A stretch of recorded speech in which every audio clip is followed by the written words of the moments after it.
Eu nunca pensei que aceitaria aquele convite. Era para ser apenas uma viagem de pesquisa, uma imersão nas florestas profundas do Brasil, dessas que universitários e alguns aventureiros sonham em realizar. O objetivo era mapear áreas pouco exploradas e levantar informações sobre espécies endêmicas, catalogar árvores antigas e talvez registrar aves raras que já nem aparecem mais nos guias.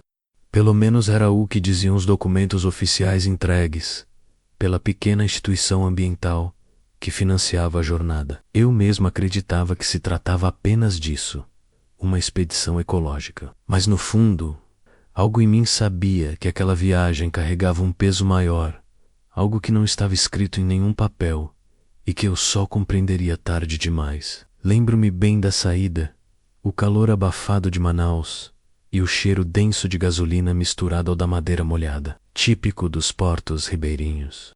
Nosso barco era simples, equipado apenas com motores a diesel e provisões suficientes para algumas semanas. Éramos um grupo de 6, 2 biólogos locais, um guia experiente conhecido apenas como Arlindo, um jovem documentarista francês, eu e mais uma estudante de antropologia que mal falava. Desde o início, notei o olhar estranho de Arlindo. Ele parecia carregar algo de pesado, como se guardasse um segredo que não devia ser revelado.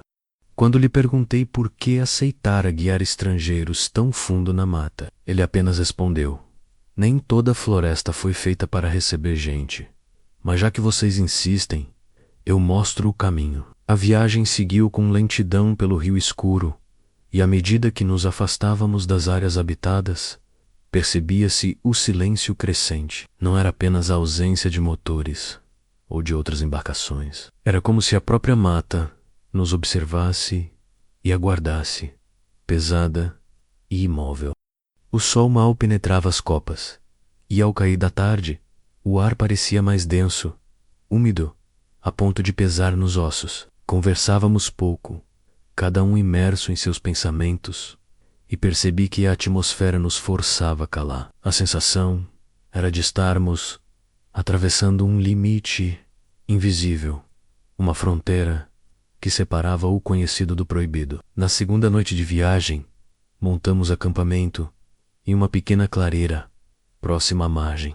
Foi quando ouvi, pela primeira vez, algo que me faria duvidar do que sabia sobre o mundo natural. Enquanto todos dormiam, acordei com um som grave, distante, que não parecia de animal algum. Não era o rugido de onça, nem o coltear de sapos, tampouco o grasnar de aves noturnas. Era algo mais profundo, como um sopro metálico que ecoava pelas árvores. Levantei-me, caminhando em direção ao rio, e vi que Arlindo estava acordado também, sentado em silêncio, com os olhos fixos na escuridão.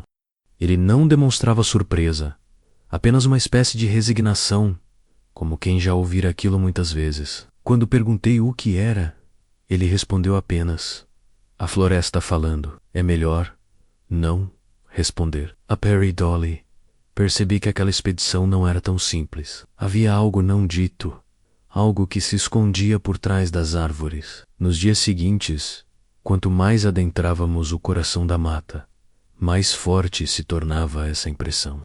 O verde fechava-se sobre nós, o sol desaparecia quase por completo, e a sensação de vigilância constante se intensificava. O jovem francês tentava filmar tudo, mas as câmeras falhavam com frequência, captando chiados, ruídos e imagens borradas. Ele achava engraçado, dizia que seria material perfeito para criar mistério em seu documentário. Mas eu via em seus olhos que o riso era apenas um disfarce para o incômodo crescente. No quarto dia, encontramos sinais que não estavam em nossos planos. À beira de uma pequena trilha, marcas profundas riscavam os troncos das árvores, como se garras imensas tivessem se cravado ali. Não eram cortes de facão, tampouco arranhões de animais comuns. As marcas eram altas, muito acima da altura de um homem, e largas demais para serem de qualquer felino conhecido. Alguns no grupo tentaram racionalizar: talvez aerossol, talvez algum acidente natural, mas Arlindo, novamente, permaneceu em silêncio. Só ao cair da noite, Quando nos recolhíamos às redes, ele murmurou para mim: nem tudo o que anda nessa floresta anda sobre duas pernas. As palavras dele ficaram ecoando em minha mente, misturando-se ao som distante que novamente se ouviu naquela noite. Era o mesmo sopro grave, agora mais próximo mês e definido, como um aviso de que havíamos cruzado uma linha invisível. No dormi. Passei a madrugada observando o breu absoluto que se estendia entre os galhos. E foi então que percebi algo ainda mais perturbador: o silêncio total dos animais.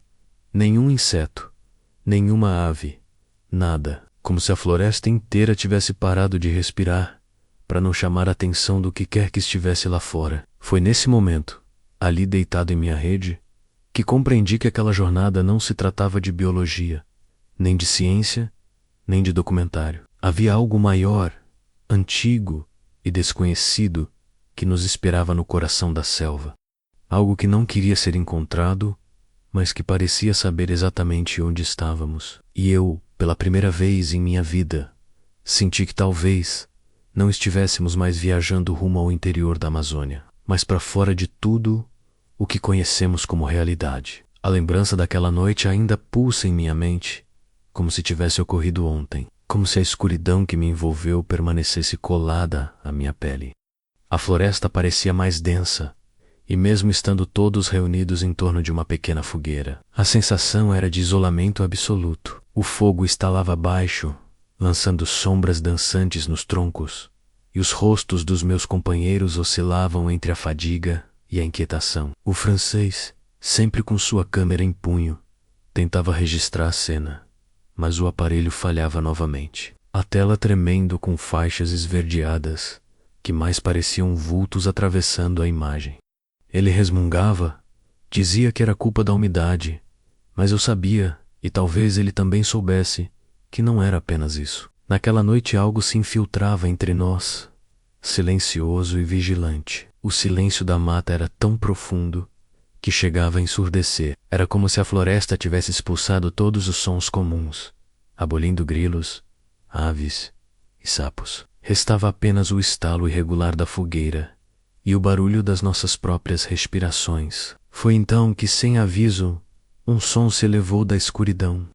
Não era próximo, mas tampouco distante o suficiente para confortar. Era um lamento longo, grave, que reverberava pelo solo e parecia vir de várias direções ao mesmo tempo. Não havia cadência animal, não lembrava o rugido de onça, nem o chamado de aves noturnas. Era algo diferente, algo que fazia o ar vibrar como se o próprio espaço estivesse sendo distorcido. A estudante de antropologia estremeceu, levantando o olhar com os olhos arregalados, e um dos biólogos se benzeu em silêncio, o gesto rápido, mas carregado de medo antigo. O francês, excitado, girou a câmera em busca do som, murmurando que seria perfeito para o documentário. Já eu permaneci imóvel, sentindo o peso de cada nota daquele som que não pertencia a nenhum ser vivo que conhecêssemos. Olhei para Arlindo, nosso guia, e ele não movia um músculo. Seus olhos fixavam a escuridão além da fogueira, e sua expressão era de reconhecimento.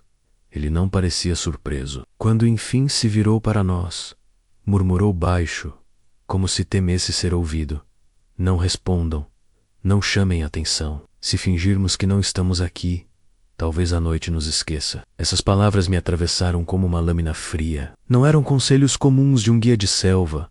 Eram confissões veladas de alguém que já vira e ouvira demais. Os biólogos, tentando manter a calma, cochicharam sobre possíveis hipóteses, fenômenos acústicos, ventos que ressoam entre os troncos, talvez um pássaro desconhecido, mas nada sustentava aquela explicação, pois a cada vez que o som surgia, o chão tremia sob nossos pés, como se algo imenso se movesse entre as árvores. A fogueira pareceu diminuir, como se o próprio ar a sufocasse, e por um instante senti que estávamos suspensos em outra dimensão, presos em um espaço onde o tempo não corria da mesma forma. A cada repetição daquele lamento, um arrepio percorria minha espinha, e minhas mãos suavam tanto que mal conseguiam segurar a caneca de metal que eu levava à boca. Quando finalmente tentei beber, Percebi que a água dentro dela oscilava em ondas, como se vibrasse em sintonia com o som.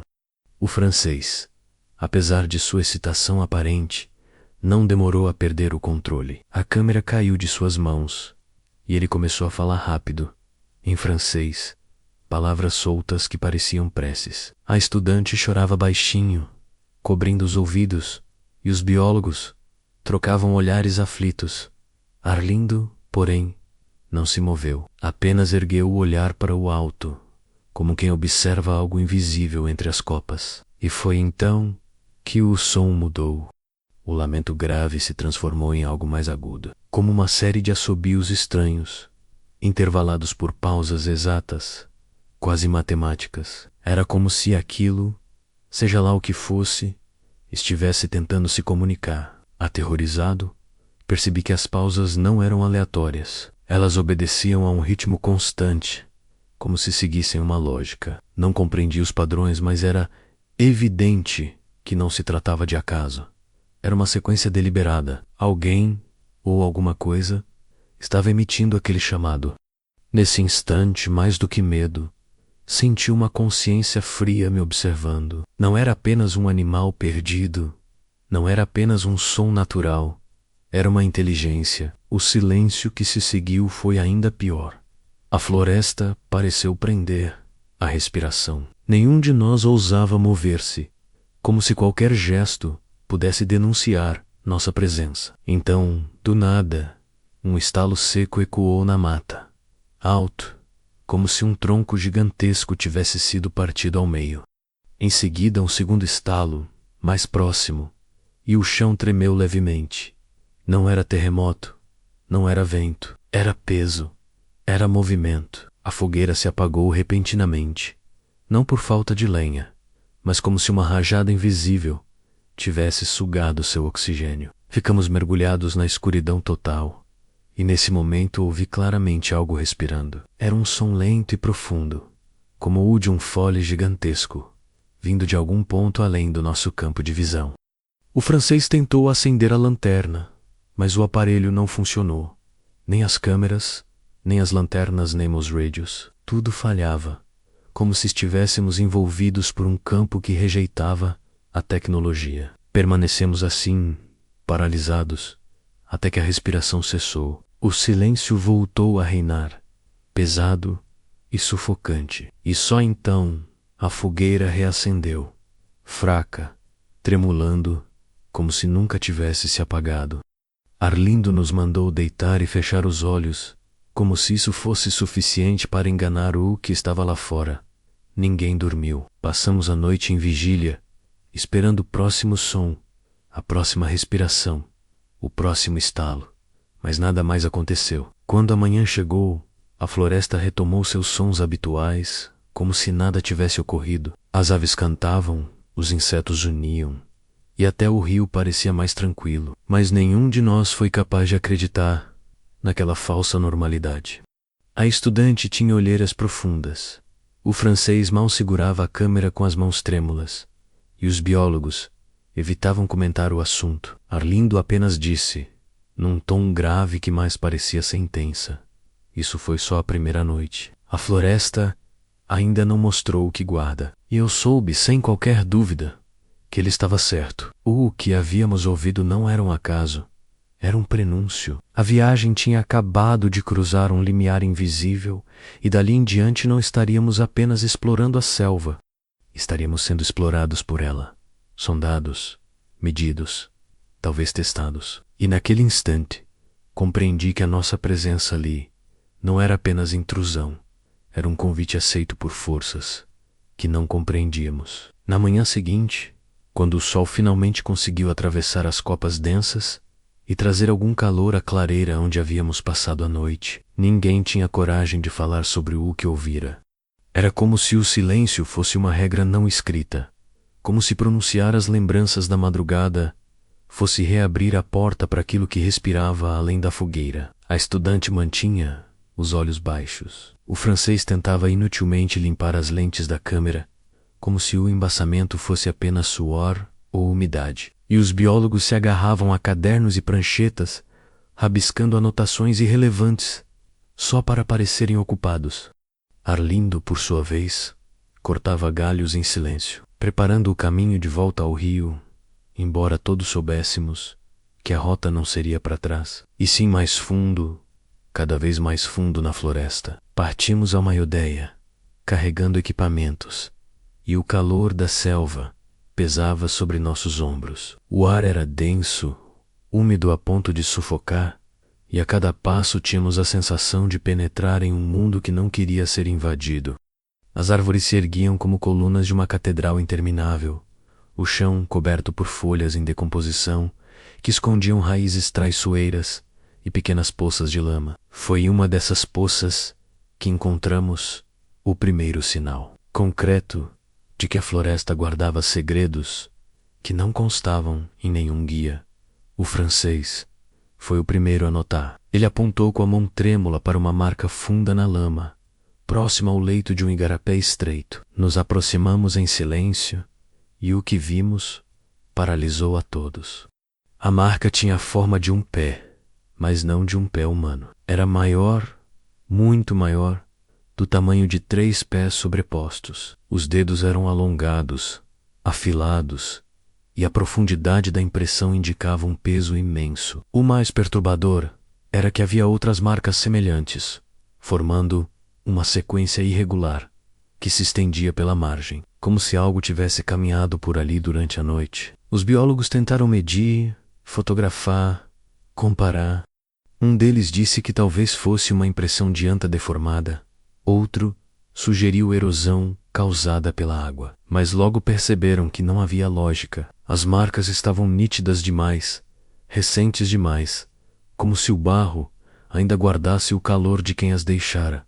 E então, subitamente, a sequência se interrompia. As pegadas simplesmente desapareciam a poucos metros adiante, sem qualquer sinal de continuação, como se aquilo tivesse se erguido no ar e sumido. Foi nesse momento que percebi o olhar de Arlindo. Ele não parecia surpreso, apenas suspirou, ajeitou o chapéu de palha e murmurou algo que mal conseguimos ouvir. Sempre deixam rastros, mas nunca querem ser seguidos. A estudante arregalou os olhos, como se tivesse entendido o peso daquelas palavras. E o francês se apressou em filmar, embora a câmera tremesse em suas mãos. Eu observava o barro marcado, sentindo que não era apenas uma pegada, mas uma mensagem. Algo havia caminhado ali, algo que nos mostrava deliberadamente que estava por perto, mas que ao mesmo tempo controlava o quanto deixava ser visto. Seguimos em silêncio, mas a tensão entre nós era quase palpável. A cada passo, a mata parecia mais densa e os sons do ambiente voltavam a se alterar. Havia momentos em que tudo se calava e outros em que um estalo súbito, alto demais, nos fazia virar a cabeça em uníssono. O francês, tentando manter o ânimo, dizia que era apenas madeira quebrando com o peso da chuva, mas sabíamos que não era. Havia peso nos galhos partidos. Havia intenção nos sons. Ao final da tarde, quando já buscávamos um local para armar o acampamento, encontramos outra sequência de pegadas, dessa vez em uma clareira enlameada. O padrão era o mesmo: marcas gigantescas, profundas, avançando em linha, até que sumiam no nada. Mas desta vez havia algo mais. Entre duas das marcas, no espaço onde deveria haver continuidade, havia um círculo desenhado na lama, perfeito demais para ser natural. Era como se dedos longos tivessem sido arrastados em torno de um ponto central, criando um símbolo rudimentar, uma espécie de espiral imperfeita. Os biólogos se entreolharam, incapazes de explicar. A estudante começou a anotar freneticamente, misturando palavras em português e inglês, como se temesse esquecer. O francês filmava e repetia que aquilo era ouro para seu documentário. Eu, porém, não conseguia ver aquilo como um achado científico. Era mais próximo de uma assinatura. Alguém, ou algo, queria que soubéssemos de sua existência. À noite, reunidos novamente em torno da fogueira, a conversa girou inevitavelmente sobre as marcas. Os biólogos ainda tentavam manter o verniz racional, mas suas vozes traíam a insegurança. A A estudante falava de lendas indígenas, de espíritos guardiões da mata, e Arlindo, mais uma vez, não disse quase nada. Apenas nos olhou com aquela expressão carregada, como se soubesse que discutir não adiantava. Quando a fogueira já se apagava e o silêncio começava a pesar, ele falou apenas uma frase: a floresta não deixa rastros por acaso. Se viram, é porque querem que vejam. Ninguém respondeu. Ficamos todos presos naquela certeza, sabendo que as pegadas não eram simples impressões na lama. Eram rastros de uma presença que decidira nos mostrar parte de si, mas que podia desaparecer quando quisesse. E era isso que mais nos apavorava. A ideia de que, enquanto tentávamos decifrar aqueles sinais, a entidade que os deixara talvez já estivesse nos observando, invisível, decidindo até onde permitiria que avançássemos. Naquele momento compreendi que o medo não vinha apenas do desconhecido, mas do reconhecimento de uma vontade. As pegadas não eram apenas marcas e ambricado. Não estávamos sozinhos. A manhã seguinte trouxe um calor ainda mais opressivo, e a cada passo que dávamos pela trilha fechada, eu sentia que estávamos sendo conduzidos para algum lugar que não constava em mapas nem roteiros. As pegadas da véspera não saíam da minha mente. Aquela espiral marcada na lama parecia arder em minha memória, como se fosse um aviso que eu não tinha capacidade de decifrar. Arlindo mantinha o ritmo, abrindo caminho com golpes firmes de facão, mas seu silêncio era mais eloquente que qualquer explicação. Caminhamos por horas, acompanhando o curso estreito de um igarapé, até que as árvores começaram a rarear, e o som distante de vozes humanas atravessou o manto verde. Foi como emergir de um feitiço. De repente, havia fumaça de fogões a lenha no ar, e o cheiro de peixe assado se misturava ao da mata úmida. À nossa frente, surgiu uma pequena vila.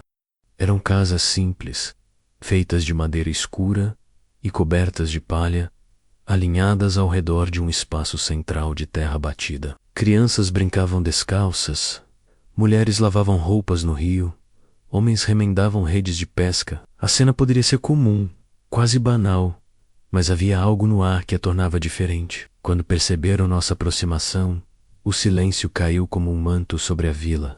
As crianças pararam de correr, as mulheres abaixaram os olhos, e os homens permaneceram imóveis, observando com uma intensidade que me fez arrepiar. Era como se nossa presença não fosse apenas inesperada, mas indesejada. Arlindo cumprimentou com um aceno discreto, como quem já conhecia o protocolo. Amdous Homans, mais velho, de pele marcada pelo sol e olhar duro, aproximou-se. Não houve hostilidade direta, mas também não havia hospitalidade. Ele perguntou, em voz baixa, o que fazíamos tão fundo na mata. Arlindo respondeu com evasivas. Falou de pesquisa, de catalogação, de ciência. O homem apenas assentiu, sem acreditar, quando o francês tentou intervir com seu português hesitante. Explicando sobre o documentário, o olhar do mais velho endureceu ainda mais. Não era desprezo, era medo. Fomos conduzidos até um espaço improvisado, uma espécie de galpão aberto, onde nos ofereceram água fresca, em cuias de cabaça. O gesto de hospitalidade contrastava com um silêncio desconfortável que pairava no ar. A cada pergunta que fazíamos sobre a região, sobre sons noturnos ou animais desconhecidos, a resposta era o mesmo vazio. Ninguém queria falar. As mulheres abaixavam os olhos, os homens mudavam de assunto, e as crianças eram puxadas pelas mãos antes que abrissem a boca. Era como se houvesse um pacto coletivo de silêncio, uma regra imposta por algo maior do que eles. A estudante, frustrada, insistia em perguntar sobre lendas locais. Falava de espíritos protetores, de entidades antigas, mas ninguém confirmava. O máximo que obtivemos foi um olhar rápido entre dois dos moradores, seguido de um murmúrio em língua indígena que não conseguimos compreender. O francês, tentando filmar discretamente, foi repreendido com um gesto brusco. O mais velho apontou para a câmera e disse em tom severo: aqui não. Não havia espaço para registro, apenas para a presença muda. Enquanto o grupo discutia com Arlindo sobre como prosseguir, aproveitei para observar a vila com mais atenção. Foi então que notei detalhes que antes haviam me escapado. Em algumas das casas, símbolos estranhos estavam talhados nas portas. Círculos imperfeitos, espirais, linhas que se entrecruzavam. Eram marcas rústicas, feitas com faca ou carvão, mas havia nelas um padrão inegável. Lembrei imediatamente da espiral desenhada na lama, ao lado das pegadas. Quando tentei perguntar a uma das mulheres sobre aqueles sinais, ela apenas fez o gesto da cruz sobre o peito e se afastou rapidamente, como se minha curiosidade fosse uma ameaça. A cada minuto naquela vila, a certeza crescia dentro de mim. Aquelas pessoas sabiam. Talvez não soubessem dar nome, talvez não compreendessem completamente, mas tinham consciência de que algo habitava a floresta. Algo que não podia ser nomeado em voz alta. O silêncio não era ignorância, era sobrevivência. Era a única forma de coexistir com aquilo que rondava suas casas à noite. Antes de partirmos, o homem mais velho chamou Arlindo de lado. Conversaram por alguns minutos em voz baixa, longe de nós. Não ouvi o que disseram, mas vi o semblante do guia endurecer ainda mais. Quando volto, mandou que apressássemos o passo, que não devíamos perder tempo. O francês reclamou. Queria explorar a vila, registrar imagens, entrevistar pessoas, mas Arlindo foi taxativo. Aqui não se fala. Sei ficar mas a noite vem antes da hora. Saímos da vila sob olhares silenciosos. As crianças nos seguiram com os olhos, até que a mata voltou a nos engolir. A cada passo, senti que aquele silêncio era mais pesado do que qualquer resposta. Havia um pacto naquela comunidade, uma decisão coletiva de negar, de calar, de fingir que nada estava ali. Mas os símbolos gravados nas portas, os olhares assustados, os gestos bruscos de repreensão, tudo dizia o contrário. Eles viviam na beira de um abismo invisível, aprendendo a não nomeá-lo, a não provocá-lo. Enquanto caminhávamos novamente pela floresta, a estudante murmurou para mim, quase como um sussurro: eles não precisam falar, o silêncio deles já disse tudo. E eu soube, naquele instante, que ela estava certa. O silêncio era a prova mais eloquente de que estávamos diante de algo real. À medida que a luz da tarde desaparecia e a selva retomava seu domínio absoluto, a imagem daquela vila permanecia em minha mente. Era como se tivéssemos testemunhado uma sociedade vivendo sob a sombra de algo antigo demais para ser explicado. Eles não nos alertaram, não nos impediram de seguir, mas também não nos desejaram boa sorte. Apenas nos deixaram ir, como quem sabe que a floresta cuidaria do resto. Foi nesse silêncio coletivo que percebi o peso da escolha que havíamos feito. Não era apenas uma expedição científica, nem uma aventura. Era uma invasão a um território regido por regras invisíveis que nós não conhecíamos. E enquanto a noite caía novamente sobre nossas cabeças, tive a sensação de que as pegadas na lama e os símbolos nas portas eram parte de uma mesma linguagem, uma comunicação velada entre aquilo que habitava a selva e aqueles que aprenderam a sobreviver à sua sombra. Nós, ao contrário, estávamos apenas de passagem, ignorantes demais para entender, mas expostos o suficiente para sermos notados. Seguimos deixando a vila para trás com passos apressados, e mesmo quando a mata voltou a nos engolir completamente, eu ainda sentia os olhares silenciosos dos moradores cravados em nossas costas. Havia algo naquele silêncio que pesava mais que qualquer palavra, como se tivéssemos presenciado um acordo milenar entre os homens e a floresta. Um pacto de sobrevivência que não estava escrito em papel algum, mas que se perpetuava de geração em geração. Eu tentava afastar esse pensamento, mas ele se entrelaçava com a lembrança das espirais gravadas nas portas e das pegadas gigantescas que sumiam na lama. Quanto mais avançávamos, mais claro se tornava que estávamos nos aproximando de um segredo que talvez fosse antigo demais para suportar a luz. Ao final da tarde, quando o sol já mal atravessava as copas espessas, paramos à beira de um igarapé para descansar. O francês, obstinado, Tentou gravar alguns depoimentos improvisados, mas ninguém se animava a falar diante da câmera. Foi então que a estudante inquieta começou a puxar assunto com Arlindo. Perguntava insistentemente sobre as marcas nas árvores, sobre os símbolos nas portas, sobre os sons da primeira noite. No começo ele resistiu, limitando-se a respostas evasivas, mas conforme a escuridão avançava e os grilos retomavam o coro na mata, pareceu ceder, como se finalmente reconhecesse que já não adiantava nos proteger do que estava por vir. Com voz baixa, quase um sussurro, começou a contar fragmentos de histórias antigas que aprendera ainda criança, quando ouvia os mais velhos narrando ao redor do fogo. Falou de um tempo em que a floresta não era apenas morada de animais e árvores, mas de seres que caminhavam entre os homens e se confundiam com eles. Disse que, segundo essas histórias, alguns eram protetores, guardiões invisíveis que afastavam a caça predatória e puniam aqueles que feriam a mata. Outros, porém, eram predadores de carne e espírito, e deles pouco se falava, porque apenas o ato de nomê-los era perigoso. Entre essas figuras, uma em especial se destacava: o guardião. Arlindo descreveu como um ser de estatura impossível, mais alto que as árvores, que deixava pegadas profundas na lama, mas desaparecia sem deixar rastro. Contava-se que seus olhos eram luzes que surgiam no breu, e que sua voz não era mais que um sopro grave, capaz de calar os animais e paralisar os homens. Ninguém sabia se era espírito, animal ou algo além da compreensão humana. O que se sabia, e todos repetiam, era que ele sempre observava, nunca se aproximava, sem antes anunciar sua presença por sinais.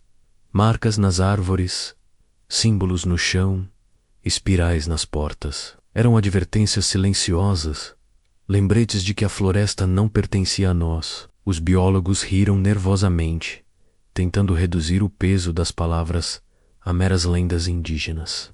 Um deles mencionou como essas histórias surgiam em todas as culturas como forma de explicar o medo do desconhecido. O francês, ao contrário, parecia fascinado. Seus olhos brilhavam como se tivesse encontrado a chave do documentário que tanto buscava. Anotava e filmava cada gesto de Arlindo, repetindo para si mesmo que aquilo seria ouro, uma narrativa perfeita sobre o folclore da Amazônia. Mas eu, enquanto ouvia, não conseguia tratar como folclore.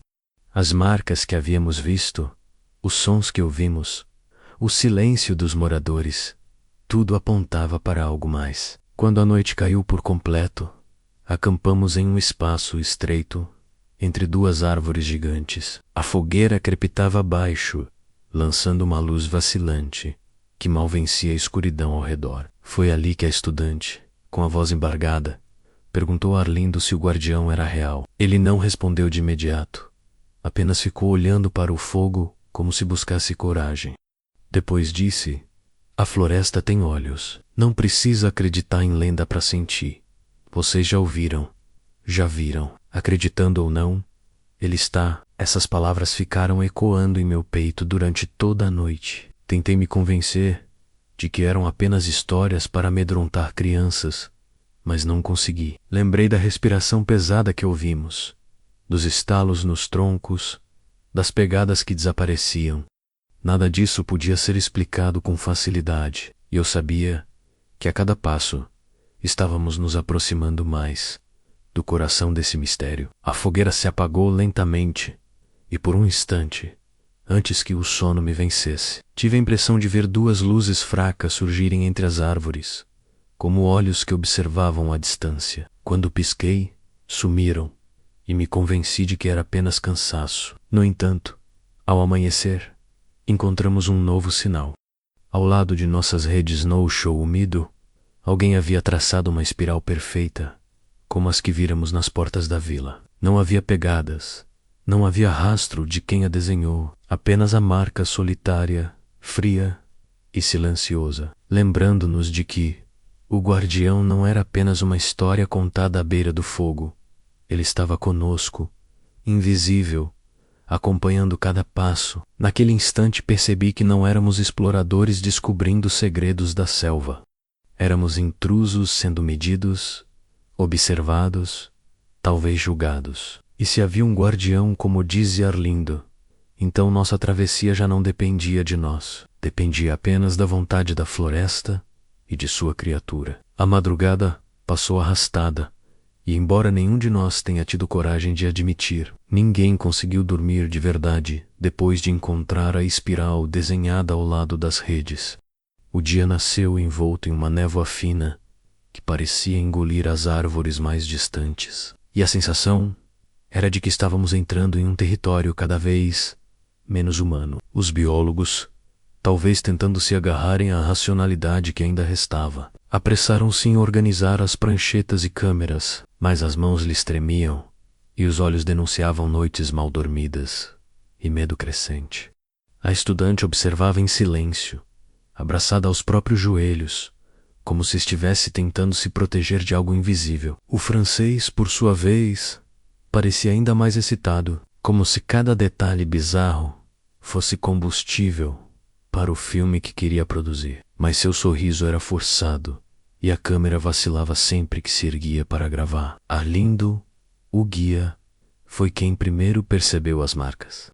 Estávamos caminhando em silêncio por uma trilha que se tornava cada vez mais estreita, quando ele ergueu o braço e nos mandou parar. Apontou para o tronco de uma árvore imensa, uma samaúma que parecia tocar o céu. Na casca grossa, cortes profundos se estendiam em diagonal, largos como se lâminas de ferro tivessem sido arrastadas com brutalidade. Mas não havia sinais de ferramentas humanas.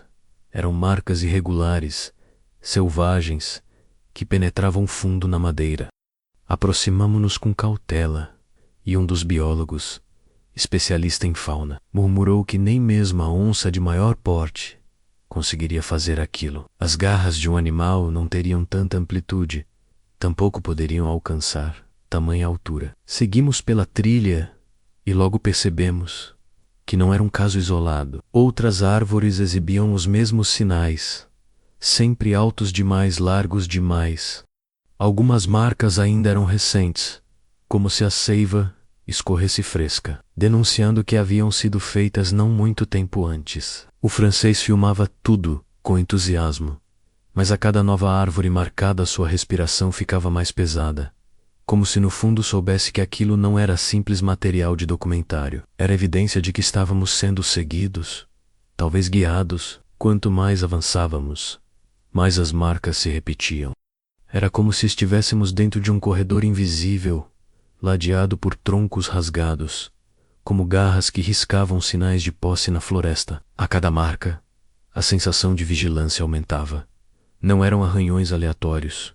Havia padrão, havia intenção, como se estivéssemos sendo conduzidos por uma estrada invisível, demarcada pelo guardião de que falara Arlindo. Foi ele quem, num momento de pausa, murmurou: "Essas marcas são aviso, não são para vocês, mas para os que vivem aqui. Dizem, este é o caminho dele, e quem entrar deve saber que não volta igual." A frase caiu sobre nós como um peso que ninguém ousou contestar. Um dos biólogos, numa tentativa patética de racionalidade, disse que poderiam ser marcas deixadas por madeireiros para demarcar território. Mas todos sabíamos que não. Não havia corte limpo de machado. Não havia lógica humana naquelas feridas profundas. Havia selvageria calculada. Havia fúria contida. Ao cair da tarde, chegamos a uma área mais aberta, uma clareira estranhamente limpa, como se o próprio solo tivesse sido arrastado por alguma força invisível. As árvores ao redor estavam todas marcadas, não apenas arranhadas, mas profundamente mutiladas, como se algo gigantesco tivesse se apoiado nelas ou testado sua força contra os troncos. No centro da clareira, encontramos outro símbolo, uma espiral formada não por riscos, mas por galhos quebrados e folhas secas, dispostas no chão. Nenhum de nós ousou mexer. Ficamos apenas em silêncio, observando aquele sinal como se fosse um altar. A estudante, que até então se mantinha calada, murmurou quase para si mesma que aquilo não era apenas marcação de território, mas ritual. Disse que os povos antigos acreditavam que a floresta tinha guardiões que exigiam respeito, e que os símbolos eram formas de comunicação, pontes entre mundos. Eu a ouvi em silêncio e pela primeira vez não consegui duvidar. Estávamos diante de algo que não apenas habitava a floresta, mas que se manifestava com inteligência, deixando sinais para os que ousassem decifrar. À medida que a escuridão avançava, decidimos montar acampamento perto da clareira, embora todos soubéssemos que isso era arriscado. A fogueira foi acesa com dificuldade, e cada estalo da madeira parecia alto demais no silêncio sufocante. Não demorou para que sons estranhos voltassem a surgir. Primeiro foram estalos distantes, como galhos sendo quebrados. Depois, passos pesados, irregulares, que não se aproximavam, mas circulavam ao redor, como se nos medisse, como se tivesse calculando nossa resistência. O francês tentou gravar, mas a câmera falhou novamente, chiando até desligar por completo. Foi então que todos ouvimos o som inconfundível, uma respiração profunda, arrastada, que parecia surgir de vários pontos ao mesmo tempo. Não havia como localizar a origem. Estava em nossa frente, atrás de nós, acima de nossas cabeças. E junto a ela, outro detalhe perturbador: o silêncio da selva. Nenhum animal ousava se manifestar. Era como se toda a floresta se encolhesse diante daquela presença. Arlindo nos mandou deitar e permanecer em silêncio. Disse que a pior coisa seria mostrar medo. Mas como não mostrar medo quando cada fibra do corpo tremia, quando a escuridão ao redor parecia pulsar como um organismo vivo, quando as marcas nos troncos eram lembretes constantes de que estávamos sendo observados? Ninguém dormiu. Ficamos todos acordados, olhos fixos no breu, esperando o que viria. Quando finalmente o dia amanheceu, a clareira parecia a mesma, mas algo havia mudado. Ao redor da fogueira apagada, encontravam-se novos riscos no chão, marcas compridas que lembravam arranhões profundos, mas que formavam linhas, quase letras de uma linguagem que não compreendíamos.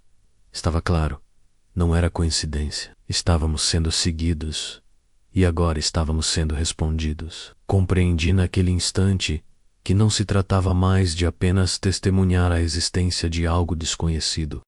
Estávamos dentro de um diálogo silencioso, de uma comunicação feita por símbolos, marcas e presenças invisíveis. E percebi, com um frio na espinha, que talvez não tivéssemos escolha de recuar. O guardião, ou seja lá o que fosse, já havia nos notado. E uma vez notados, nunca mais seríamos apenas observadores. O dia avançou pesado sobre nós, e ainda que o sol estivesse escondido pela copa das árvores, o calor parecia se infiltrar sob a pele, queimando de dentro para fora. Caminhávamos sem falar muito, cada um imerso em pensamentos que não ousava compartilhar. O silêncio dos moradores da vila ainda nos acompanhava como uma sombra. As marcas nas árvores nos cercavam como lembranças insistentes. E agora, a clareira que encontráramos na noite anterior permanecia viva em nossas mentes como uma ferida aberta. Quando paramos ao entardecer para montar o acampamento, a atmosfera era quase irrespirável, como se a própria floresta tivesse decidido pesar contra nós.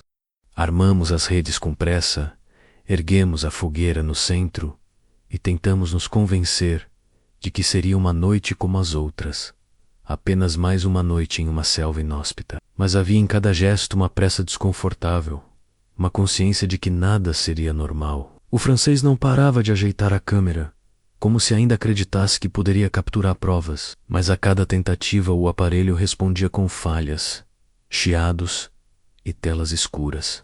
Os biólogos tentavam se entreter com anotações, mas era evidente que não sabiam o que registrar. A estudante permanecia calada, olhando para a mata com olhos arregalados, como se esperasse a qualquer instante ver algo se mover entre as sombras. Arlindo, por sua vez, mantinha a calma tensa de sempre, como quem conhece o inimigo, mas sabe que não pode enfrentá-lo, apenas suportá-lo. Quando a noite caiu, a fogueira parecia fraca demais, incapaz de vencer a escuridão que nos cercava. O silêncio da floresta voltou a se impor de forma quase absoluta. Não havia coachá de sapos, Não havia insetos, não havia nada além do crepitar baixo do fogo e nossas respirações contidas. Foi nesse silêncio sufocante que aconteceu. Primeiro veio o cheiro, um odor forte de queimado, como madeira velha em brasa, espalhou-se pelo ar. Levantei-me assustado, olhei ao redor e percebi que não vinha da nossa fogueira, mas de algum lugar próximo, invisível. Os outros também sentiram. O francês perguntou em voz baixa se havia outro grupo acampado nas proximidades, mas ninguém respondeu. Em seguida, o som, um estalo grave, como de tronco se quebrando, seguido de uma respiração profunda que parecia atravessar a noite como uma onda pesada. Os biólogos se encolheram, a estudante começou a rezar baixinho e eu senti o coração martelar no peito, como se quisesse fugir. Foi então que a fogueira de repente apagou.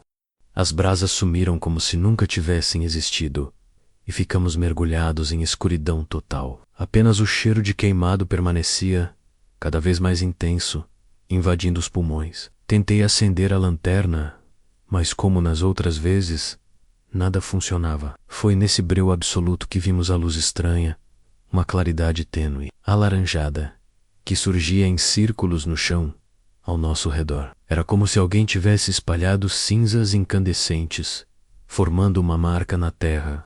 Aos poucos, percebemos que estávamos dentro de um círculo. Ninguém teve coragem de atravessá-lo. Permanecemos imóveis, olhando aquele traçado flamejante que brilhava fraco, mas suficiente para revelar nossos rostos apavorados. O círculo nos cercava completamente, desenhado com precisão assustadora, e exalava aquele cheiro de queimado que parecia vir de dentro da própria terra. Não havia fogo, não havia brasa, apenas a marca luminosa que nos aprisionava em silêncio.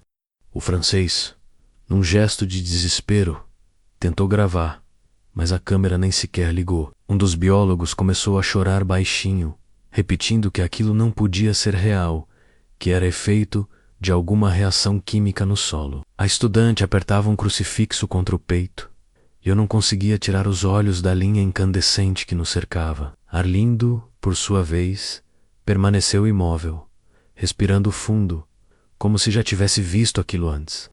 Quando finalmente falou, sua voz era grave, quase solene. Não é para nós sairmos, é para nos lembrar que já fomos vistos. As horas seguintes foram intermináveis. Ficamos dentro daquele círculo, sem dormir, sem falar, apenas esperando que a noite passasse. Às vezes o som de passos pesados surgia do lado de fora, quebrando galhos, rondando o acampamento, mas nunca se aproximando o suficiente para revelar sua forma.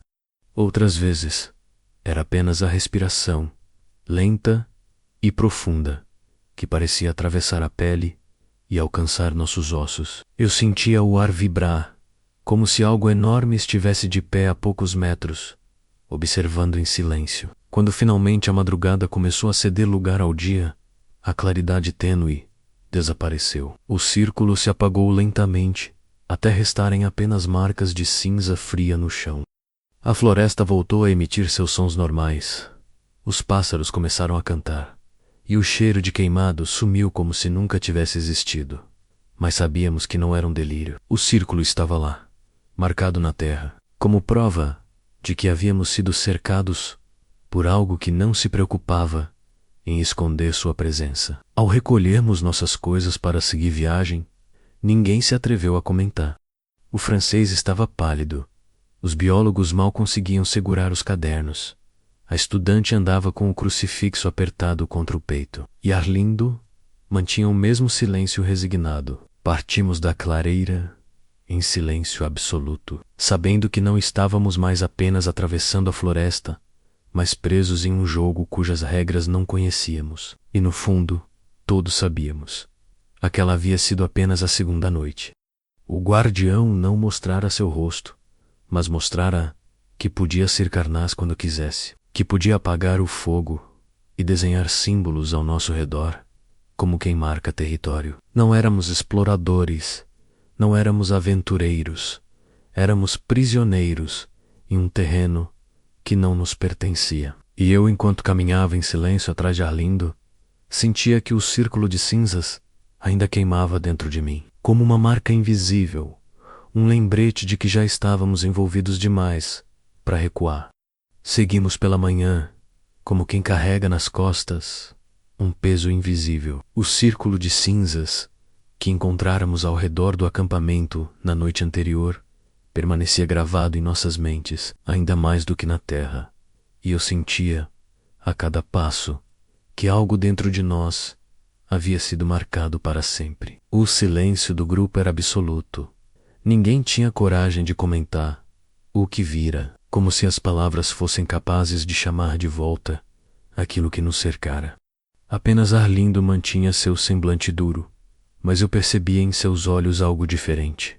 Já não era apenas a resignação do homem, acostumado às lendas da floresta. Havia ali uma sombra de medo, uma hesitação que até então ele conseguira disfarçar. A trilha se tornava mais fechada, os cipós mais grossos, as árvores mais altas, e a luz do sol raramente tocava o solo. O francês tentava, vez ou outra, erguer sua câmera, mas o equipamento insistia em falhar.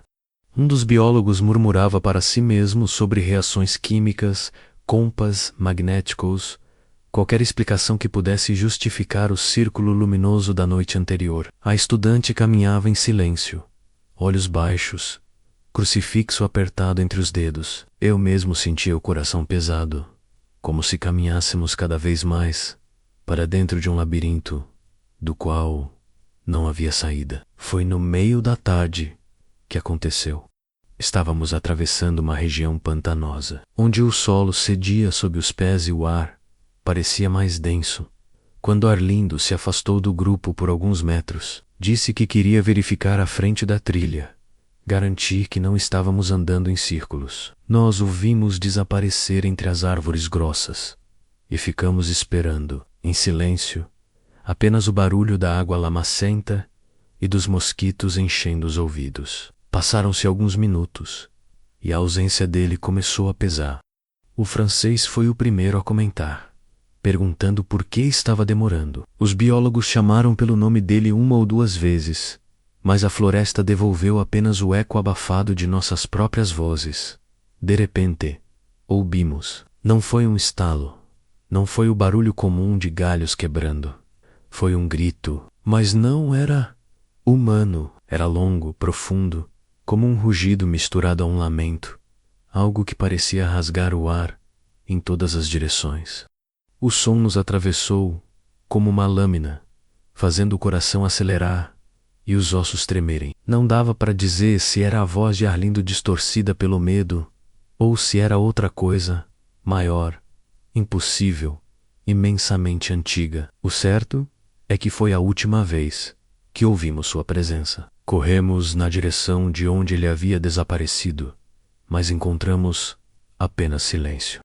A trilha se abria em nada, como se nunca tivesse existido. E não havia marcas de passos, não havia pegadas, não havia qualquer sinal de que alguém havia passado por ali. Apenas uma árvore com o tronco rasgado por arranhões profundos, ainda frescos, a seiva escorrendo como sangue. O francês filmava em desespero, repetindo o nome do guia em voz alta, mas o som de sua voz parecia desaparecer na mata, como se fosse engolido. Os biólogos gritavam por ajuda, mas a floresta permanecia muda.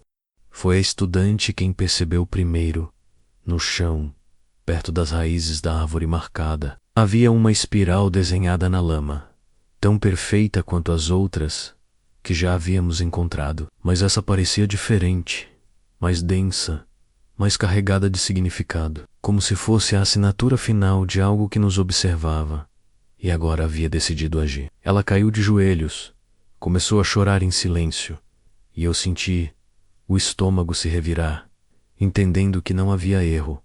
Arlindo havia sido levado. Não sabíamos se estava vivo ou morto, mas no fundo, todos tínhamos certeza de que não o veríamos mais. A floresta havia reclamado seu preço, e nosso guia, o único que parecia conhecer as regras daquele território, havia desaparecido sem deixar rastros. A ideia de seguir sem ele era sufocante, mas voltar era impossível. O francês, nervoso, dizia que precisávamos continuar, que talvez Arlindo tivesse se perdido, mas eu percebia em sua voz que não acreditava nisso. Os biólogos insistiam em procurar, mas cada passo em direção à mata fechada era como mergulhar em um abismo sem fundo. Ficamos horas tentando encontrar qualquer vestígio, mas a floresta parecia se fechar sobre nós. Cada árvore um obstáculo, cada sombra uma ameaça. O sol começava a cair e a angústia de passar a noite ali, sem guia, sem respostas, crescia em nós como uma doença. Por fim, decidimos montar acampamento em um ponto mais aberto, ainda que ninguém acreditasse estar seguro. O silêncio era pesado, ninguém se olhava nos olhos, e a ausência de Arlindo era como um fantasma entre nós. Naquela noite, não houve fogo que nos confortasse. A fogueira que tentamos acender não pegou de imediato, como se a madeira estivesse encharcada, mesmo estando seca. Quando finalmente ardeu, a chama era fraca, tremulante, incapaz de afastar o breu. O francês tentou mais uma vez ligar a câmera, mas o aparelho permaneceu morto. A estudante rezava baixinho, e os biólogos rabiscavam linhas nervosas em cadernos, como se a escrita pudesse afastar o terror. Eu apenas observava a escuridão ao redor, esperando pelo som inevitável. E ele veio. Não o grito, não ainda, mas a respiração. Aquela mesma respiração profunda, arrastada, que já havíamos ouvido antes. Agora mais próxima, mais intensa, mais sufocante, ela circulava ao redor de nós, movendo-se lentamente, como se algo invisível caminhasse em círculos.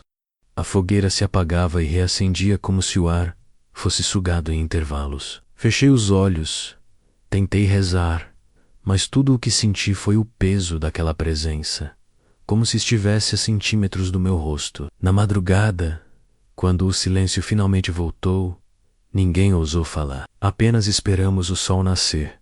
Cada minuto, uma eternidade.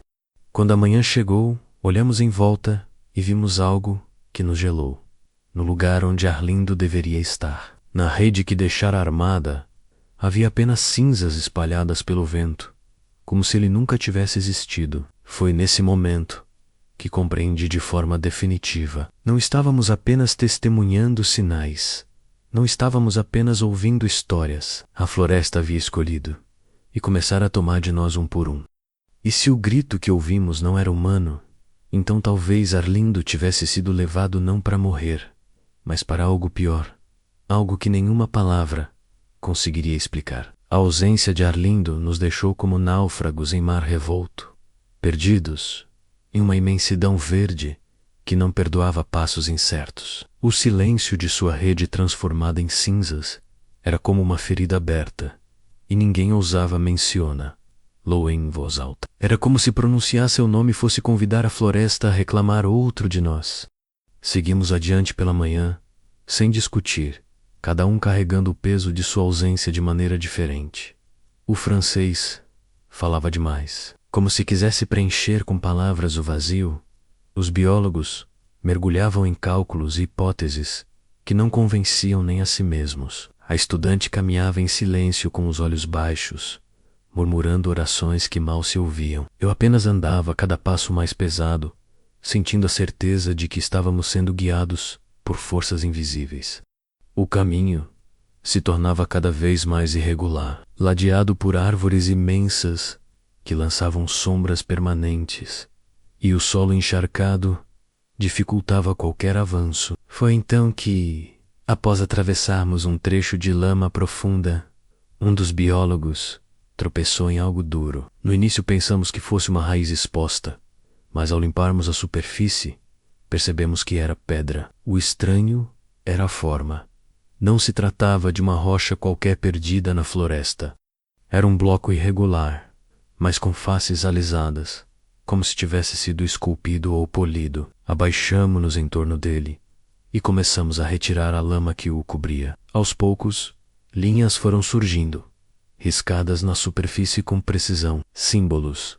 Não eram letras conhecidas, tampouco desenhos naturais. Eram formas geométricas, espirais, traços que se entrecruzavam em padrões complexos. O francês, em êxtase, dizia que se tratava de uma inscrição indígena, talvez parte de uma cultura perdida.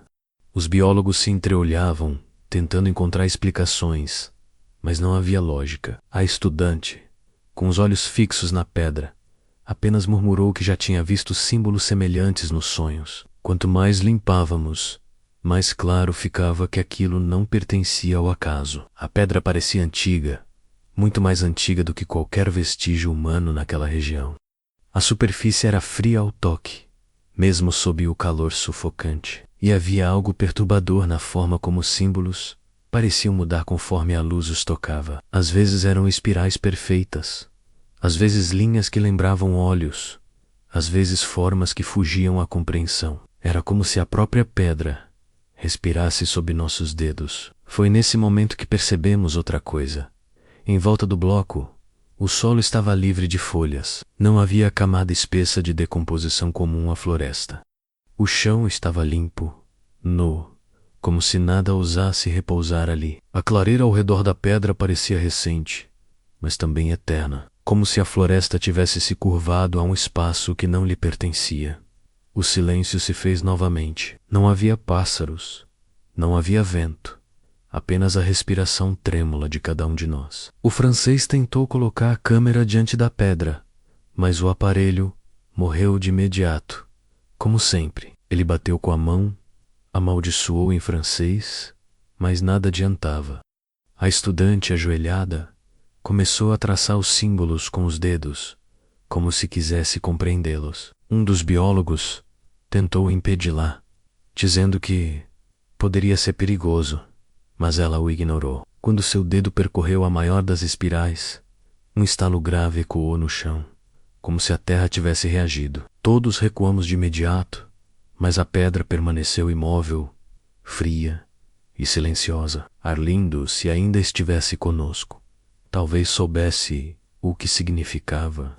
Sem ele, restava apenas o medo crescente de que tivéssemos cruzado um limite ainda mais profundo. Eu sentia que a pedra não estava ali por acaso. Ela era uma âncora, um marco, talvez uma chave. Os símbolos pareciam conversar entre si, formando uma linguagem que não conseguíamos decifrar, mas cujo peso nos atravessava mesmo assim. Era como olhar para uma escrita feita para os olhos da floresta, não para os nossos. Decidimos não mexer mais. Recolhemos as coisas e seguimos adiante, mas o peso da descoberta nos acompanhava. Cada um de nós carregava agora a certeza de que a selva guardava vestígios de algo mais antigo que os povos, mais antigo que as árvores, talvez mais antigo que o próprio homem. A estudante caminhava com passos lentos, como se ainda sentisse a pedra sob os dedos. Os biólogos se mantinham em silêncio, e o francês falava sem parar, mas sua voz era trêmula, e seus olhos não conseguiam disfarçar o terror. Ao cair da noite, quando paramos para descansar, notei que o solo, onde armamos as redes, estava marcado de forma diferente. Entre as folhas secas, havia pequenas pedras dispostas em linha, formando novamente uma espiral. Ninguém as havia colocado ali, e todos sabíamos. O guardião, ou o que quer que fosse, nos acompanhava, marcando sua presença em símbolos que imitavam os da pedra. Era como se a floresta tivesse decidido nos mostrar um idioma que não podíamos entender, mas que já nos engolia. Naquela noite, o sono não veio. O círculo de pedras permaneceu brilhando fraco sob a luz da lua, e eu tive a certeza de que estávamos diante de algo que não era apenas uma lenda, mas uma verdade enterrada. E se as pedras falavam, era apenas questão de tempo, até que descobríssemos o que queriam dizer. A manhã que se seguiu ao encontro com a pedra trouxe consigo um silêncio ainda mais opressivo. O ar parecia pesado demais, como se o oxigênio fosse rarefeito, e cada respiração era um esforço consciente. O grupo já não falava, não havia mais espaço para conversas banais ou tentativas de racionalização. O desaparecimento de Arlindo ainda sangrava dentro de nós, como uma ferida impossível de cicatrizar. E a presença daquela pedra marcada por símbolos indecifráveis parecia nos vigiar mesmo à distância. Era como se ela tivesse plantado algo dentro de nossas mentes, uma inquietação que crescia a cada passo. Os biólogos tentavam se guiar pelos mapas e bússolas, mas logo percebemos que nada fazia sentido. As trilhas que antes nos davam direção começaram a desaparecer. Árvores que deveriam ser pontos de referência pareciam ter se movido durante a noite, e rios que o guia havia descrito simplesmente não estavam onde deveriam estar. Caminhávamos em linha reta, ou ao menos acreditávamos nisso, mas o terreno parecia nos devolver ao ponto de partida. Por 3 vezes, reconhecemos as mesmas árvores marcadas, os mesmos arbustos, a mesma clareira que jurávamos ter deixado para trás. O francês, com os olhos arregalados, dizia em voz trêmula que estávamos presos em um labirinto natural. Os biólogos gritavam uns com os outros, acusando falhas de orientação, erros de bússola, mas todos sabíamos que não era apenas desorganização. A floresta estava mudando à nossa volta. Foi então que percebemos outra coisa perturbadora. As trilhas, aquelas linhas abertas por animais ou antigos viajantes, simplesmente sumiram. Onde antes havia caminhos pisoteados, agora havia apenas vegetação fechada, como se nunca tivessem existido. O mato brotava diante dos nossos olhos, cobrindo passagens, e raízes surgiam onde antes o solo era liso. Era como se a selva estivesse viva, consciente e decidida a nos confundir. Cada passo parecia mais denso, cada árvore mais próxima, e aos poucos fomos cercados por um verde sufocante que não permitia horizonte. A bússola enlouquecera. A agulha girava em círculos incessantes, sem se fixar em direção alguma. O mapa que tínhamos parecia uma caricatura de outro mundo, inútil diante da realidade que nos envolvia. O francês tentava filmar os momentos de desorientação, mas sua câmera se recusava a funcionar, como se a tecnologia fosse rejeitada por aquele espaço. A estudante murmurava que estávamos dentro de um território sagrado, onde a lógica humana não se aplicava, e que insistir em seguir seria como atravessar as portas de um templo proibido. O mais angustiante era a sensação física de clausura. A cada hora que passava, as árvores pareciam se inclinar sobre nós, formando arcos naturais que fechavam o céu. A luz do sol mal chegava ao chão, filtrada em feixes tênues que mais lembravam lâminas de vidro do que calor. O calor, no entanto, continuava insuportável, umidade colando as roupas e tornando cada passo um martírio. O francês começou a rir nervosamente, dizendo que estávamos em um truque da natureza, uma ilusão criada pelo cansaço. Mas o riso dele logo se transformou em soluço, e ninguém teve forças para contestar. Foi perto do entardecer que encontramos novamente um símbolo. Não era pedra, não era marca de garras. Era uma espiral feita de galhos trançados e presa no alto de uma árvore, balançando suavemente como um totem macabro. Não havia vento para faz-la mover, mas ela se balançava assim mesmo, num ritmo quase humano. Os biólogos, pálidos, disseram que poderia ser obra de tribos locais, mas nenhum de nós acreditava. Aquilo não era artesanato, não era ornamento, era mensagem. E como toda mensagem que a floresta nos enviava, vinha acompanhada de silêncio absoluto. Dormir naquela noite foi impossível.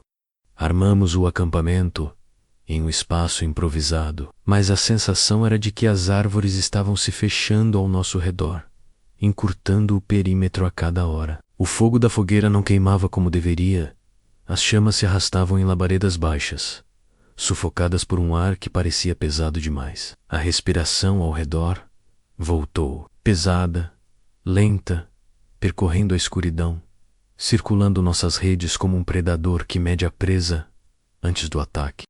Cada um de nós fechava os olhos fingindo dormir, mas o terror pulsava nos ossos. Quando a manhã finalmente chegou, a floresta parecia ainda mais estranha. O sol surgia fraco, como se a copa das árvores tivesse se fechado completamente, e a sensação era de estar sob um teto, não sob o céu. Caminhamos sem rumo, pois não havia direção que fizesse sentido. O francês já não falava. Limitava-se a segurar a câmera desligada como quem segura uma arma descarregada. A estudante se agarrava a seu crucifixo, repetindo orações em voz baixa, como se cada palavra fosse um escudo contra aquilo que nos cercava. Eu caminhava em silêncio, consciente de que estávamos presos em uma rede invisível, que a floresta havia decidido nos engolir. A cada metro, a certeza aumentava. Não estávamos perdidos por acaso. Estávamos sendo conduzidos. As trilhas que sumiam, os mapas que não serviam, a bússola enlouquecida, tudo fazia parte de um mesmo propósito.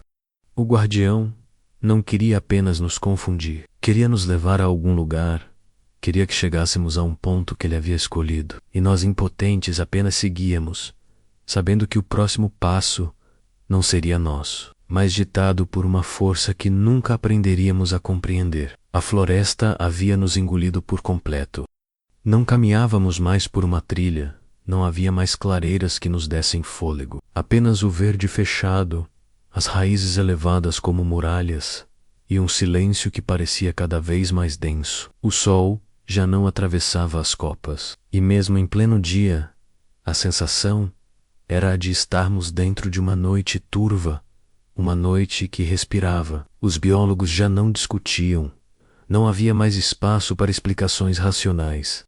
O francês andava cabisbaixo, a câmera desligada, balançando em sua mão, como se fosse apenas um peso inútil. A estudante, sempre em oração, parecia a única a manter alguma conexão com a realidade, ainda que sua realidade fosse a de um mundo tomado por símbolos, espíritos e presságios. Eu caminhava com a mente embotada, ciente de que a floresta não estava apenas nos observando, mas moldando nossos passos, estreitando o caminho até o ponto inevitável. Foi no início da tarde que aconteceu.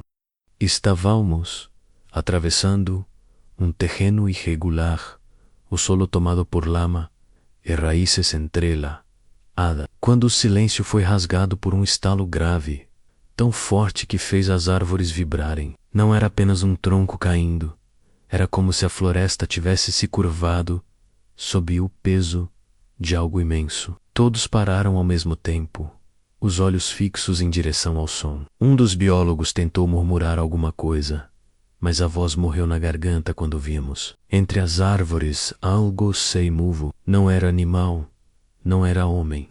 Era uma sombra. Primeiro, apenas um contorno difuso, uma escuridão que parecia mais densa que o próprio ambiente. Depois, conforme nossos olhos tentavam se ajustar, o vulto ganhou forma. Era gigantesco, tão alto que se confundia com as copas, largo como uma muralha viva. Não havia linhas nítidas que o definissem, apenas a sugestão de um corpo que parecia se fundir com a floresta.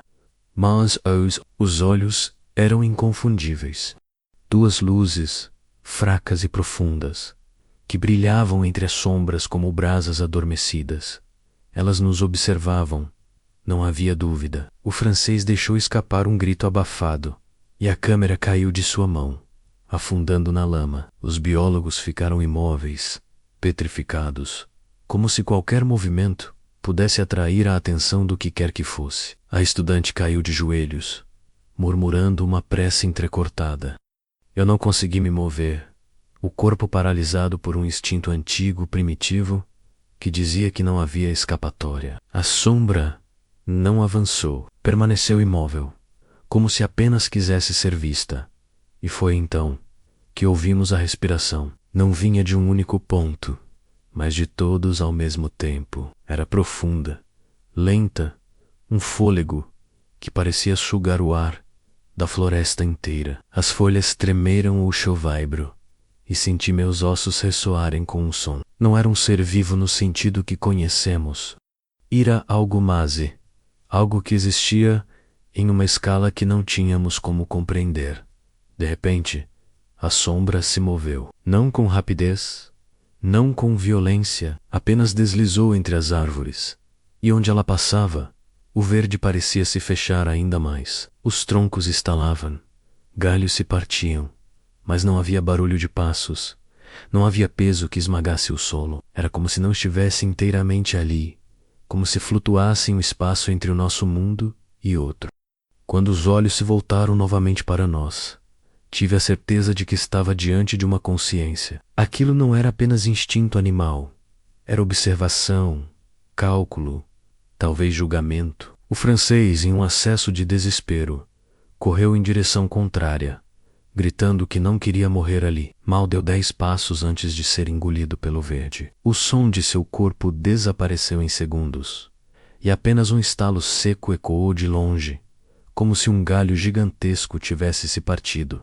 O silêncio que se seguiu foi ainda mais sufocante. Nenhum de nós ousou correr. Ficamos imóveis, sabendo que a fuga não era opção. A floresta nos prendia em todas as direções, e a sombra estava ali, enorme, paciente, como se tivesse todo o tempo do mundo. A estudante ergueu o rosto, lágrimas escorrendo, e murmurou algo em voz alta, um pedido, ou talvez uma entrega. Por um instante, os olhos da sombra pareceram brilhar mais forte, e a respiração se intensificou.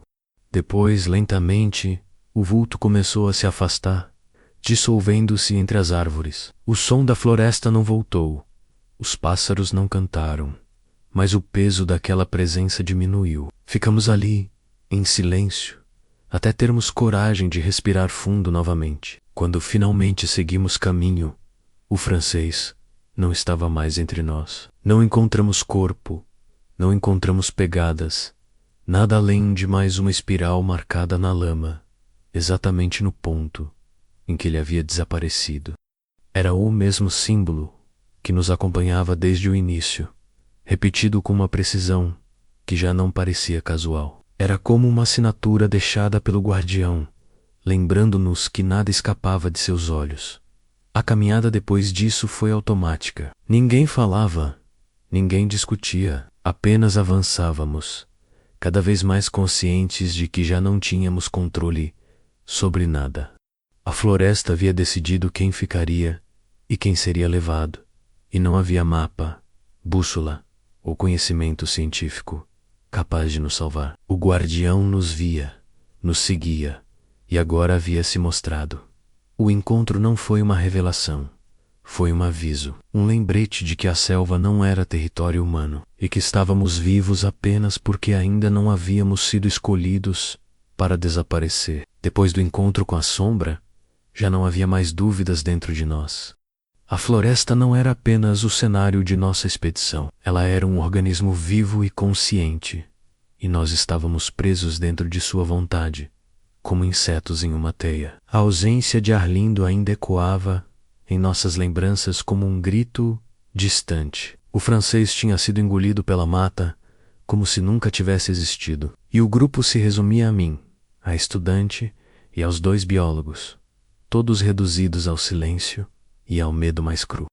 A cada passo sentíamos que a selva se estreitava, que o ar se tornava mais denso, e que qualquer tentativa de raciocínio lógico era esmagada por uma presença invisível que moldava o espaço ao nosso redor. Foi na manhã seguinte, depois de uma noite passada em vigília, que decidimos tentar fugir. Não havia mais propósito em coletar dados, filmar, registrar símbolos ou discutir hipóteses.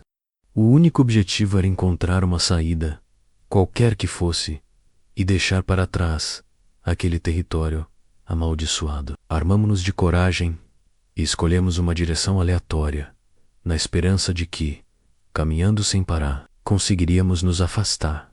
Mas logo a própria selva mostrou que não permitiria. Os caminhos se fechavam diante de nós, como se fossem feitos de carne viva. Árvores que não estavam ali um instante antes surgiam de repente, troncos grossos e enraizados que bloqueavam nossa passagem. Os cipós desciam das copas Emoran-Randocé ao redor de nossos braços e pernas, obrigando-nos a cortar, rasgar, lutar contra a própria vegetação. Quanto mais corríamos, mais parecia que a mata se movia para nos prender. O solo se tornava encharcado, lama sugando nossas botas, e por vezes tínhamos a impressão de que mãos invisíveis nos puxavam para baixo, tentando nos engolir. O primeiro dos biólogos desabou em pranto no meio da corrida. Ele gritava que a floresta não tinha fim, que estávamos correndo em círculos. Os olhos dele estavam arregalados, a boca espumava de pavor, e antes que pudéssemos puxá-lo, simplesmente desapareceu. Não houve sombra, não houve grito, apenas um arrasto súbito, como se o solo tivesse se aberto e o engolido. No lugar onde ele estava, restou apenas a mesma espiral gravada na lama, feita de raízes entrelaçadas, que brotaram do nada. Seguimos correndo, eu, a estudante e o último biólogo, cada um carregando nos ombros o peso da certeza de que não escaparíamos. O ar parecia vibrar com a respiração do guardião, aquele sopro grave que agora surgia de todas as direções. A cada estalo de galho, a cada tronco partido, sabíamos que ele estava próximo, talvez acima de nossas cabeças, talvez apenas nos observando, aguardando o momento certo. O biólogo restante tentava manter a razão. Dizia para seguirmos o curso de um rio, mas quando finalmente encontramos uma corrente d'água, o que vimos foi ainda pior. O rio corria contra si mesmo. A água fluía em círculos, como se estivesse presa em um redemoinho invisível. Não havia correnteza normal, apenas voltas intermináveis em torno de um mesmo ponto, como se o próprio curso natural tivesse sido distorcido.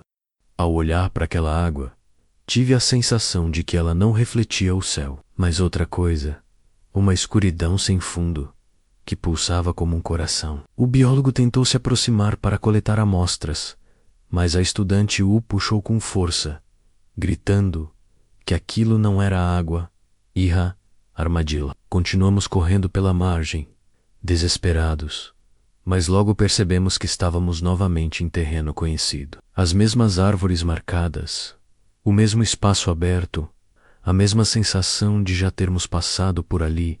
O círculo se repetia, e nós éramos ratos dentro de um labirinto. Foi nesse momento que a floresta decidiu nos mostrar sua verdadeira face. Os troncos ao nosso redor começaram a ranger, não como madeira que se parte, mas como se tivessem voz. O som era grave, profundo, como um coro de gemidos subterrâneos. As folhas tremeram sem vento, e os galhos se inclinaram sobre nós, formando um teto ainda mais baixo, quase esmagador. O biólogo gritou, perdeu o controle, saiu correndo na direção oposta, e logo ouvimos um estalo seco seguido de silêncio. Corri atrás dele por instinto, mas encontrei apenas sua mochila rasgada, presa em um galho. No chão, mais uma espiral, feita desta vez de cinzas que exalavam um cheiro de queimado. Restamos apenas eu e a estudante. Ela segurava meu braço com tanta força que suas unhas se cravavam na minha pele, e eu sabia que, se soltássemos um ao outro, um de nós desapareceria também. Continuamos correndo sem rumo, desviando de árvores que surgiam como muralhas, cortando cipós que nos prendiam, ignorando a dor nos músculos e o sangue que já escorria em nossos braços e pernas. A cada passo, a sensação de que a selva se erguia contra nós era mais clara. Não estávamos apenas tentando sair, estávamos sendo caçados. Foi quando, ao virar em meio a um emaranhado de raízes, vimos novamente a sombra, imensa, inumana, preenchendo o espaço entre duas árvores gigantescas. Os olhos brilhavam como brasas apagadas, e a respiração profunda fazia a lama vibrar sob nossos pés. Não havia para onde correr. Ficamos imóveis, esperando que nos engolisse como fizera com os outros. Mas de repente ela se moveu para trás, dissolvendo-se no verde como fumaça engolida pela mata. Naquele instante compreendi algo que nunca tive coragem de dizer em voz alta. Não era fuga. Nunca houve fuga. A selva apenas nos deixava correr, nos deixava acreditar, por alguns instantes, que poderíamos escolher nosso destino. Mas era ela quem decidia. Era o guardião quem traçava as espirais, quem apagava as trilhas, quem ditava o ritmo da nossa agonia. Nós apenas seguíamos os caminhos que já estavam escritos, como marionetes puxadas por cordas invisíveis. Quando a noite caiu sobre nós, a estudante desabou no chão, exausta, chorando sem som. Eu a abracei, sem saber se seria a última vez que sentiria um corpo humano junto ao meu naquele lugar. Ao nosso redor, o breu da floresta se fechava como uma boca prestes a engolir, e naquele silêncio absoluto, percebi que a fuga não era uma questão de chegar a algum lugar. Era apenas uma ilusão. A selva inteira estava contra nós, e cedo ou tarde, ela nos reclamaria também. Não sei explicar como conseguimos sair.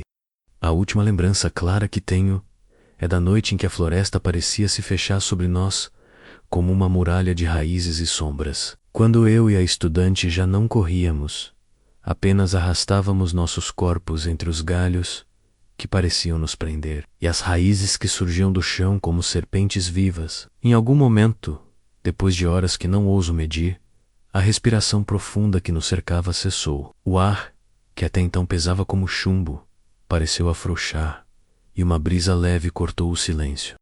As árvores, que antes eram barreiras, abriram passagem. Foi como se o guardião, satisfeito com o que já havia tomado, tivesse decidido nos deixar escapar, não por compaixão, mas por escolha calculada. Atravessamos um trecho de mata mais rala até avistarmos o brilho da água. Era um rio largo, diferente dos igarapés que havíamos seguido até então, e sua corrente fluía sem os redemoinhos impossíveis que vimos antes. O som da água era quase humano, como um convite para atravessar. Seguimos pela margem até que encontramos uma pequena embarcação abandonada, velha, com pedaços de madeira faltando, mas ainda capaz de boiar. Não perguntamos quem a havia deixado ali. Apenas entramos, empurramos para o meio da corrente e deixamos que a água nos carregasse. Durante horas, ficamos em silêncio, apenas observando a floresta recuar lentamente, enquanto o rio nos afastava do coração da selva. Quando finalmente alcançamos uma comunidade ribeirinha, fomos recebidos com um misto de desconfiança e espanto. Estávamos sujos, exaustos, mal conseguimos explicar quem éramos e de onde vínhamos. Eles nos ofereceram água e comida, mas seus olhares diziam mais do que palavras. Sabiam que vínhamos de um lugar do qual não se volta. A estudante não conseguia parar de chorar. Repetia orações e frases desconexas, enquanto eu tentava, em vão, colocar em ordem os acontecimentos. Tentava contar sobre o desaparecimento de Arlindo, sobre a sombra entre as árvores, sobre o francês, que fora engolido pelo silêncio. Mas toda vez que as palavras se formavam, algo dentro de mim me forçava a calar. Era como se a própria lembrança me punisse. Dias depois, já em Manaus, fomos interrogados por autoridades locais. Queriam detalhes da expedição, exigiam relatórios, pressionavam por explicações sobre a ausência dos demais. Quando mencionei os sons estranhos, as marcas nos troncos e a sombra que havíamos visto, fui interrompido com risos contidos e olhares de descrença. Disseram que estávamos traumatizados, que as condições extremas da floresta nos haviam feito delirar. Quando tentei insistir, fui silenciado por relatórios oficiais já prontos, que descreviam o desaparecimento de nossos companheiros como acidentes, ataques de animais, afogamentos, desorientação. A palavra acidente se repetia em cada documento, como um martelo esmagando a verdade. A estudante foi levada para acompanhamento psicológico. Diziam que estava instável, que precisava esquecer. Eu mesmo fui aconselhado a não insistir. Um homem de terno, que não se apresentou, me chamou em uma sala fechada e falou em voz baixa: "É melhor deixar isso para trás. Você sobreviveu, outros não. Não provoque perguntas que não têm resposta." Havia ameaça em seu tom, mas havia também uma verdade crua. Eu sabia que, se tentasse falar, ninguém acreditaria. E aqueles que acreditassem, talvez se tornassem vítimas também. Voltei para minha casa semanas depois, mas não voltei inteiro. À noite, Ainda sinto o peso da floresta ao meu redor. Ainda ouço a respiração lenta e profunda que circulava nossas redes. Ainda vejo os olhos como brasas entre as árvores. Tento viver normalmente, mas cada sombra me lembra que não estamos sozinhos neste mundo.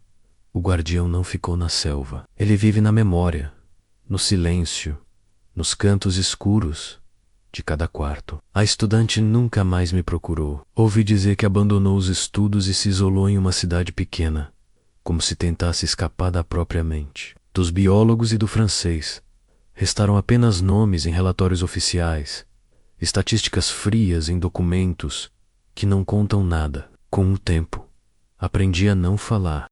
As pessoas querem ouvir histórias de aventura, de descobertas, mas não querem ouvir que a floresta guarda segredos que não toleram testemunhas. Aprendi a carregar o silêncio como parte de mim, como uma segunda pele, mas às vezes, quando o vento sopra de forma estranha, ou quando o silêncio da noite é mais profundo do que deveria, sinto que o círculo de cinzas ainda me cerca, invisível, e que a floresta nunca me deixou realmente sair. Sobrevivi, mas não me libertei.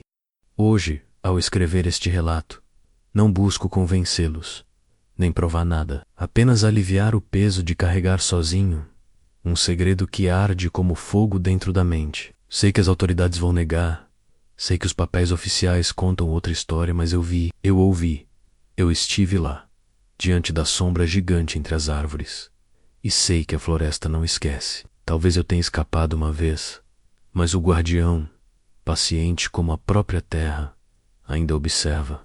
Ele nunca precisa correr, porque sabe que um dia todos voltam para a selva. E quando esse dia chegar, estarei sozinho outra vez, caminhando para dentro do verde que engole tudo, em silêncio, sabendo que nada do que existe ali deveria ser nomeado.